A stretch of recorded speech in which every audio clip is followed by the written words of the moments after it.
Benvinguts i benvingudes a un vídeo molt especial. Si em seguiu per Twitch sabreu que fa temps que dic que em vull fer un ordinador nou, que vull tenir un ordinador nou. Més que nou, amb components més bons que els que tinc ganes, sí? Com sabeu també, tinc un portàtil, de fet el tinc aquí, no es veu en el vídeo, però el tinc aquí, que és on normalment jugava per fer els directes, sí? Doncs avui instal·larem tot això d'aquí, de fet aquí baix a la placa base, que tampoc la veieu, però instal·larem tot això d'aquí a la meva torre. Per tant, un vídeo especial que estic gravant exclusivament per YouTube, on primer desmuntarem la torre que tinc ara, utilitzarem la mateixa caixa, la font d'alimentació, discs, memòria, de fet la memòria l'ampliaré però utilitzaré una caixa tinc i tal, no? Perquè així amb un pressupost més baix puc tenir un ordinador més potent del que m'anava a fer des de zero, perquè si m'heu anat seguint per Twitch doncs tenia ja com un ordinador pensat i tal, no? Llavors amb un pressupost més baix he pogut també comprar-me components més bons, sí? Per tant, el que faré ara serà buidar la taula, no del tot, sinó el que seria el portàtil, la fumbreta, tot això, deixar-la buidar la taula per posar la torre aquí sobre, l'obrirem, la començarem a desmuntar, perquè a més aprofitaré per netejar-la perquè està de pols fins a dalt de tot. Per tant, l'obriré, ho trauré tot, font d'alimentació, cables, tot el que hi ha allà dins, la netejaré bé i després començarem a instal·lar tot el que tinc per aquí, que és nou. Per tant, comencem.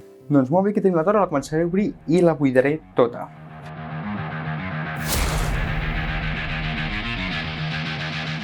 Començaré tallant tot el que es va veient per aquí, excepte els ventiladors, que els desconnectaré i ja està. Gràfica, placa base, la RAM me la guardaré, que de fet aquesta RAM d'aquí, si veieu, porta com una funda, que li vaig posar així amb LEDs RGB i tal, que em sembla que al final ni funcionen, però bé, això és igual. La disquetera tampoc la trauré, sí que desconnectaré els cables, els trauré per netejar aquí darrere, on van tots els cables, per deixar-ho tot més net i poca cosa més.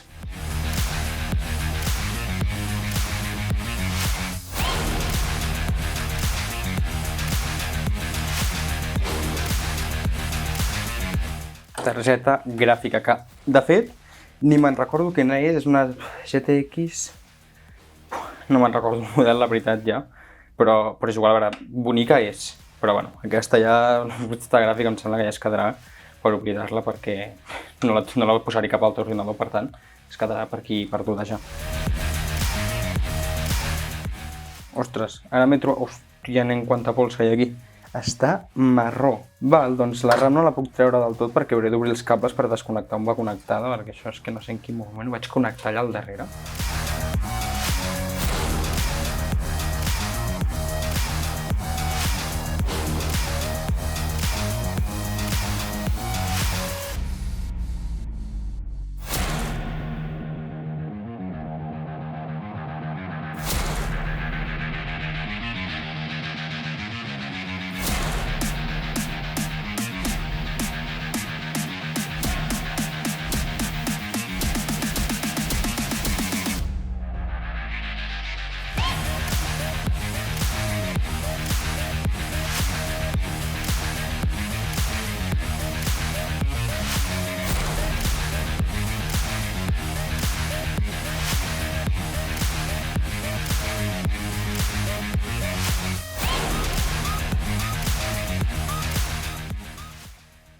Doncs ara sí que ja ho tenim tot a fora.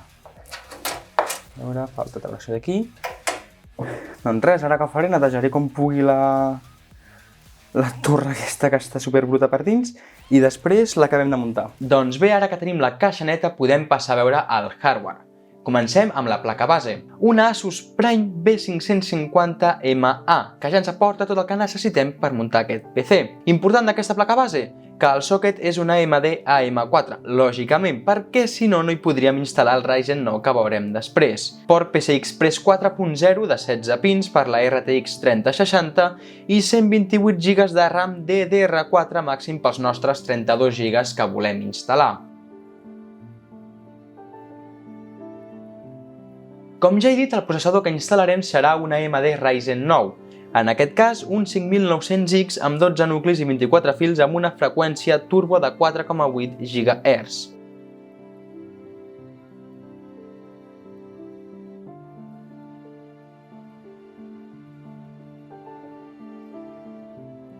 I finalment passem a la joia de la corona i segurament un dels components més importants d'aquest ordinador. Passem a la targeta gràfica. En aquest cas, una Nvidia RTX 360 OC Edition de MSI.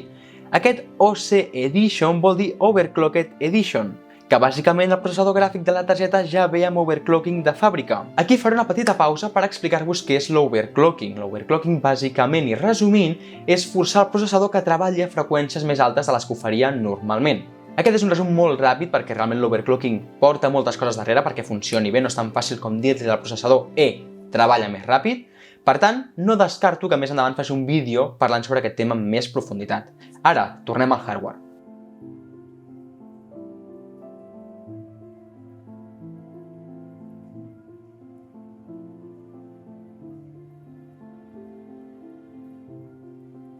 Aquests tres components que us he explicat són del nou hardware, però com ja sabeu que ho he explicat en el vídeo, reutilitzaré certs components de l'ordinador que ja tenia. Ara passarem a veure què reutilitzo d'aquest ordinador. Primer de tot, la caixa, una ATX Iditech NG7U negra. No és la més bonica, tampoc la més cara, evidentment, però és elegant i amb l'espai necessari que necessitem. De moment reutilitzaré la font d'alimentació que ja tenia, tot i que més endavant l'haurem de canviar per problemes tècnics. Aquesta és una 750 watts que ja veurem que no són del tot suficients per a aquest ordinador. La memòria RAM d'aquest ordinador serà una DDR4 de 32 GB amb dos mòduls de 16. Un reutilitzat i un nou. L'espai d'emmagatzematge estarà distribuït en dos discs, un SSD de 500 GB pel sistema operatiu, programes i algun joc que jugui amb més freqüència, l'altre serà un HDD de 2 TB per arxius, projectes i els jocs que jugui amb menys freqüència, ja que no m'importa si aquests triguen 5-10 segons més en obrir-se.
Bé, ja tenim el nou ordinador tot muntat, per tant ara l'únic que falta és encendre-li i veure que tot funcioni correctament, per tant, ho anem a fer.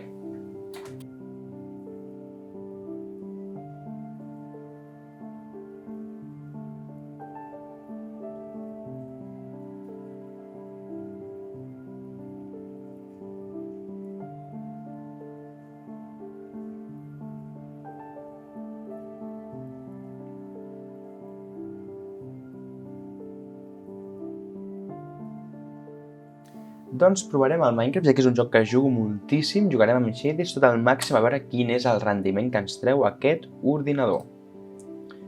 Nou món supervivència, novament en creatiu per poder volar una miqueta, provar i tal, sí. Per tant, crearem el món.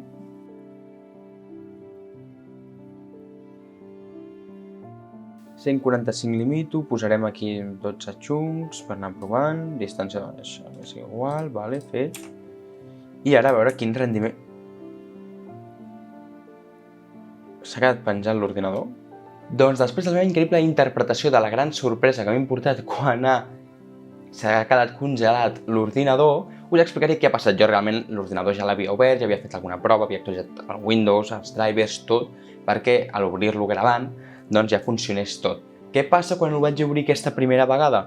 Que el mateix que m'ha passat ara quan he gravat, doncs em queda congelat quan estic jugant. I per què quan estic jugant jo puc fer Office normal bé perfectament?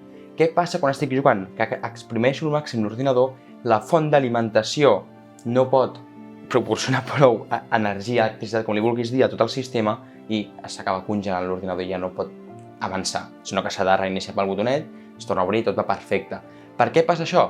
Segons el fabricant, el Ryzen i la Nvidia, la RTX 3060, necessita una font d'alimentació de 550 watts. Jo en tinc una de 750. Tot i així, i gràcies a MSI Afterburner i monitoritzant tot el que passava a l'ordinador quan es congelava, perquè al principi sí que em vaig espantar, no? Doncs he vist que estic jugant, clar, quan estic fent Office la font d'alimentació va un 10-20%, es va movent aquí, depèn del que estigui fent, sí? Què passa quan jugo? Que tot això comença a pujar, vaig a uns 70, 80, i depèn de en quins moments faig pics que pujo més del 100% del que pot suportar la font d'alimentació i llavors es queda congelat l'ordinador. Per tant, ara em demanaré una nova font d'alimentació, la muntaré i l'ordinador ja hauria de funcionar perfectament. Quan tinc la nova font d'alimentació sí que ja farem proves, veure el rendiment de l'ordinador, com funciona. Per tant, compro la font d'alimentació, la muntem i ho provem. Molt bé, doncs he instal·lat la nova font d'alimentació, en aquest cas de 1000 watts, que ens hauria d'anar de sobres per l'ordinador. Ara sí, aquesta vegada l'obrirem, farem una miqueta de proves amb el Cinebench, que és una mena de benchmark per treure una puntuació. Doncs de fet Cinebench l'han creat els de Cinema 4D, que bàsicament és un software per fer renders 3D, també modelar tot això, però en aquest cas el Cinebench està molt centrat en el renderitzat del que tu hagis creat, no? El renderitzat dins d'aquest software. Per tant, farem el Cinebench perquè ens doni com una nota numèrica de l'ordinador, per dir-ho així. Després farem proves en videojocs. També vull provar el Blender, que és realment el que jo utilitzo per renderitzar quan renderitzo coses, quan faig petites animacions. I vull provar perquè amb les RTX tenen una opció de renderitzat a temps real que amb el portàtil ja m'anava força bé, amb aquesta torre m'hauria d'anar perfecte. Per tant, també és una cosa que vull provar, a veure com funciona i una miqueta mirar tot això, el rendiment general de l'ordinador, veure si realment es nota el canvi, que espero que sí, i ara ho descobrirem. Per tant, comencem. Per si a algú li interessa, això d'aquí és el Cinebench, que es pot descarregar des de la Microsoft Store o des d'internet, des de Maxon, que és no sé si ben bé la companyia, però és bàsicament qui ha creat el programa. Llavors, ara el començarem. Faré dues proves, sí, una que és amb el processador al màxim, tots els fils, o sigui, en multicore, tots els cores del processador, tots els nuclis, tots els nuclis del processador treballant amb el mateix render, i després provarem a fer-ho només amb un sol core, amb un sol nucli. Per tant, ara començaré la multicore, després veurem els resultats una miqueta i passarem a fer el single core.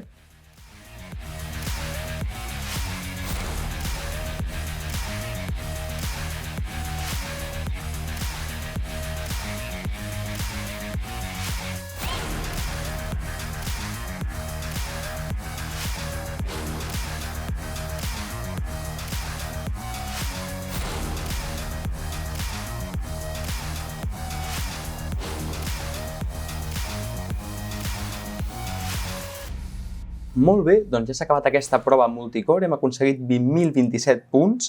Aquest és un render que es fa 100% amb el processador i per tant tenim una manera de veure el processador clar. Evidentment, cada tasca és diferent, que en aquest programa tregui tan bon rendiment no vol dir que en un altre també ho faci, però ja ens dona una visió general de la potència del processador. En aquest cas és el tercer millor processador per renderitzar, segons el que posa aquí, que hi ha un rànquing en multicore. És el tercer processador, el millor té 30.000 punts, per tant ens en treu 10.000, que és una AMD... El Threadripper aquest d'AMD, que té molts nuclis i per tant en multicore aquí, evidentment, jo crec que devia ser el millor perquè pot treure molt rendiment, perquè té molts cores. Per tant, en multicore és el tercer millor processador per treballar, per renderitzar amb Cinema 4D. Ara anem a provar amb single core a veure com es defensa, com funciona aquest processador.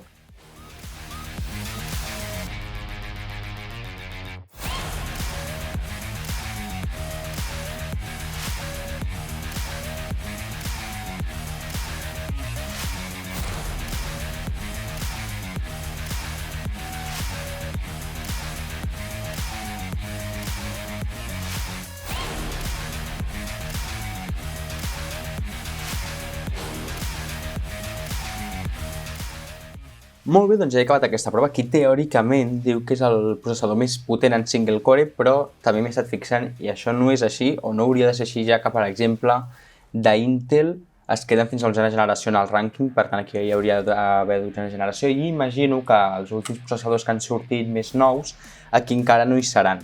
Per tant, aquest rànquing no n'hem de fer cas, sí que ens està dient ja que el processador molt potent, per tant, per fer renders, en aquest cas anem al Cinema 4D molt bé, tot i que ja fa molt temps que no l'utilitzo, per tant, tampoc m'interessa gaire, però ja us he dit que no era tant per veure com de potent era amb aquest programa, sinó per veure en general la potència que té.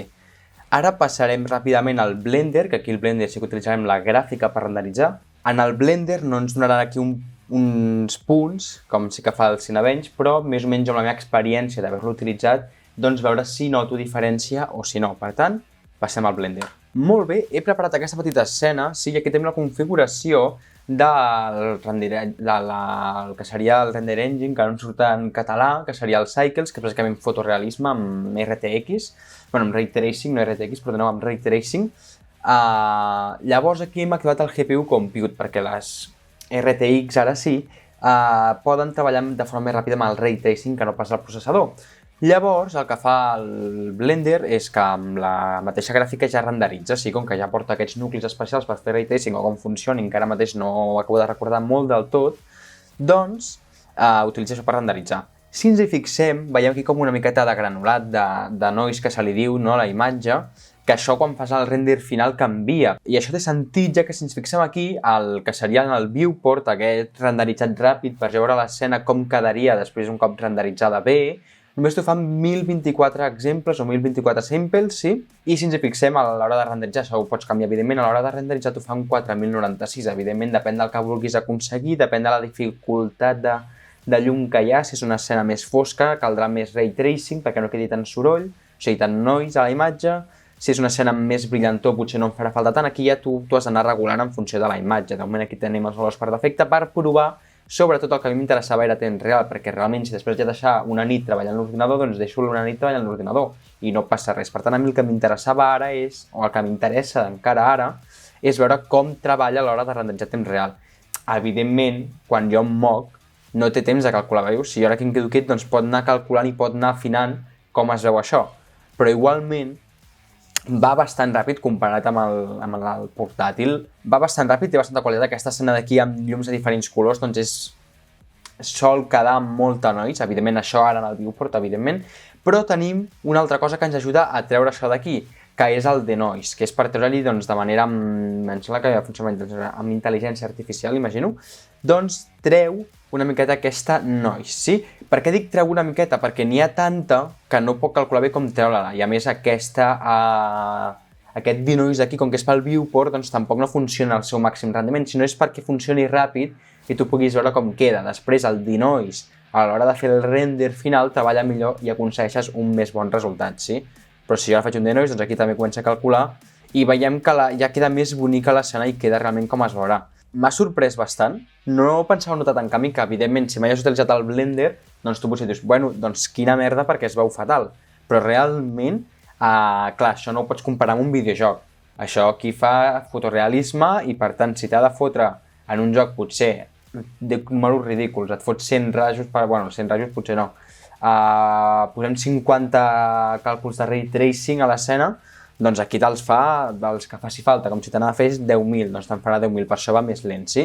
Perquè aquí això és fotorealisme, en els videojocs és una miqueta per fer més bons reflexos, més bona il·luminació, una miqueta així, depèn del videojoc, doncs té més efecte, depèn del videojoc en té menys, depèn del videojoc tu ho pots configurar inclús, però bé, això ara mateix és igual, per això mateix aquí veiem que es veu més malament i a temps real no pot funcionar, però és una cosa lògica. Provarem el Minecraft, que és un joc que hi jugo moltíssim, i provarem el Warzone 2, que ja ha sortit, que jo ja l'he provat, m'ha agradat molt la veritat i doncs el vull provar aquí per veure jo, que realment ja l'he vist, i perquè vosaltres també veieu el rendiment del meu nou ordinador. Molt bé, doncs ara provarem el Warzone 2, sí, tinc la configuració en la que jugo jo normalment, a veure què tal. Aquí a dalt de tot a l'esquerra hi ha tots els stats, que no sé si ja es veuran molt bé des de càmera, però no us preocupeu que jo ja us ho aniré explicant i deixaré tot molt clar, vale? Més que res jo per veure-ho. No sé on caure, la veritat. Fa molt que no hi juga, a més aquest és el Warzone 2 i el mapa ha canviat, però bé, és igual, no passa res. Home, doncs es juga bastant fluid, Em sembla que més inclús que en el portàtil, perquè en el portàtil tampoc no és que m'anés molt a tope. Es força. Es juga bastant bé. Sí, això, llença l'arma. Molt bé, i l'última prova que farem serà en el Minecraft. Aquest és un món que tinc jo creat. Aquí, quan no rendegem molta distància, anem a 143 FPS a les tables. Si em giro baixem a 135, a 140, però és que amb shaders que es mantinguin aquests FPS tan alts, a mi em sembla increïble, perquè realment és els complementaris shaders que tenien el portàtil configurats, em sembla que al màxim, o sigui, no al màxim, no a l'ultra, sinó al high del pardal, o sigui, te porta com diferents ja perfils, doncs estan al high, no en l'ultra, però igualment jo en el portàtil l'havia tenint el low i moltes coses baixades, i aquí és increïble, però jo crec que amb mods així que fotin bastant lag em mantindré en el 100 FPS. Bueno, ara ha baixat una miqueta. No sé què estava mirant, a veure què ha sigut. Ha sigut el passar pel portal, potser? No. Vés a saber, alguna cosa que deu haver aquí sota l'aigua o alguna cosa. Veus aquí, però és igual. En general, molt bon rendiment, per tant, poca cosa més. Ara només toca que us editi el vídeo que us el pengi, perquè porto gravant aquest vídeo una setmana. O sigui que avui, el dia que l'estic gravant, fa una setmana que el vaig començar a gravar el vídeo. Per tant, llarguet, No, però m'he passat molt bé muntant l'ordinador, provant-lo sobretot i disfrutant-lo ara, que era la millor part de totes, que és disfrutar l'ordinador.